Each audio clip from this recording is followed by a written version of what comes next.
普通人活到几岁是长寿？医生，别太贪心，活到这个岁数就很幸福了。赵奶奶是十里八村里出了名的长寿，而且她身体十分康健。如今到了85岁，还每日出门在院子里遛弯。很多老人看了赵奶奶的状态都十分羡慕，一走一过会和赵奶奶闲聊。而这天，邻居李奶奶又和赵奶奶聊起了这个话题，询问她保持长寿的秘诀。赵奶奶只是笑着说，哪有什么秘诀，好好活着，顺其自然罢了，并且赵奶奶还补一句，可不是越长寿越好啊，活到你这个岁数也不错呀。李奶奶如今74岁，我们谈到寿命就觉得越长越好，毕竟谁不想多活呢？但实际情况上，是否活得越久，对我们来说越有利呢？寿命长短的取决因素。我们都说长寿，都想长寿，那我们真的能让自己长寿，控制寿命吗？那接下来我们就讨论一下寿命长短的取决因素。基因，可以说是否长寿是骨子里带出来的，你的基因就已经能起作用了。长寿的人生的孩子大多数也是长寿的，或者是根据现实情况，长寿的人他的直系亲属寿命也很长，这是因为他们带有相同的长寿基因。同样根据统计，女性的平均寿命要比男性的平均寿命长，这是因为女性和男性的染色体不同，其中带有的基因不同，女性的基因生来就更加的感性，并且抗压能力更强，而男性的基因中存在着对长寿不利的因素。但即使这样，基因并不是决定性因素，或者说它也仅起到20%到30%的作用。生活习惯，老生常谈的生活习惯能决定一个人的健康，那是否健康自然和长寿就有关系了。如果我们每天吃得很健康，保持积极向上的心态，并且偶尔做点运动，那就会让我们的身体非常健康，远离疾病的同时，寿命也会随之延长。但如果我们每天吃外卖、熬夜、喝酒、抽烟，那久而久之，我们身体的各项功能就会逐渐的失控，让我们身体朝下坡路走，越来越不健康，那死亡也会逐渐的接近，自然就做不到长寿了。所以说，生活习惯也能够决定长寿与否，同时这一点是我们自己能控制的。周遭环境，周遭环境也能够影响我们的身体状况，比如说我们生活的区域空气和水质是否纯净，绿化如何，有没有噪音，这些都会影响着我们的身体状况。如果我们生活在空气受过污染、有雾霾的地区的，长期吸收这种空气必定会对我们产生不良的影响，会导致各类呼吸类疾病，对心脏也百害无一利。如果我们生活的地方水质不干净，那我们总使用这种水，病从口入，自然会有很多的疾病伴随而来。同样的，如果我们生活的环境每天充满噪音，处处都是施工队伍，就会影响到我们休息。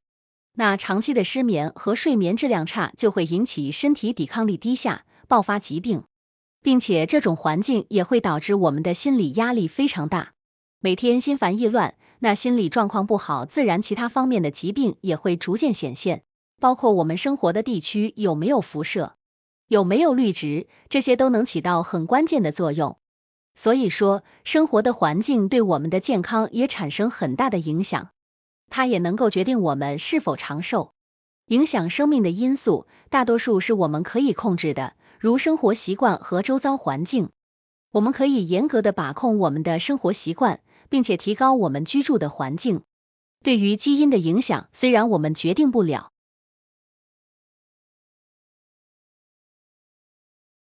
总是提到长寿，希望自己长寿，但是如果一问那多大算长寿呢？我们往往都没有一个很标准的界限，只是说70、80岁越长越好。其实大家并没有对时间进行确定，只是希望要比平常的人活得更久一点。按照目前的情况来看，70岁以上的老人就已经算得上长寿了。但如果在科学的角度来说，世界卫生组织曾经发布过相关消息，称90岁以上才能是长寿老人，而至于70岁属于正常的老人年龄，甚至可以被称为老人中的年轻人。我们现在科技越来越发达，经济环境越来越好，那医疗水平也逐渐的提高，很多的疾病都得到了治愈，这让老人们身体受到了很好的保护，让他们活到的年限越来越长。据比较准确的数据统计分析，随着生活质量的越来越好，到2030年时，我国的平均寿命会达到79岁，而2035年时平均寿命会高达81.3岁。这就说明2035年是基本上人人都会长寿。那长寿真的就这么简单，这么好吗？活得越长就越舒服吗？实际上70岁的时候，老人就已经出现各种老年病了，对他们来说已经是比较严峻的一关了。在这个时候，他们会出现很明显的身体状况下降的情况，各种小病也会伴随而来。今天头痛，明天腿痛，这种生活状态让他们非常遭罪和痛苦。随着寿命的增长，这种情况越来越严重和明显。那这种意义的长寿真的是我们想要的吗？首先，我们要明确两个定义，一个是长寿，一个是健康长寿。虽然只差2个字，但它们两个却有着天差地别。长寿仅仅局限的指我们活的岁数长短，活的时间长就证明长寿了。但健康长寿是指我们在身体各项机能稳定，生活状态良好，身体比较健康的情况下，活到很大的岁数叫健康长寿。这两种代表着两个不同的身体情况，两个不同的生活状态。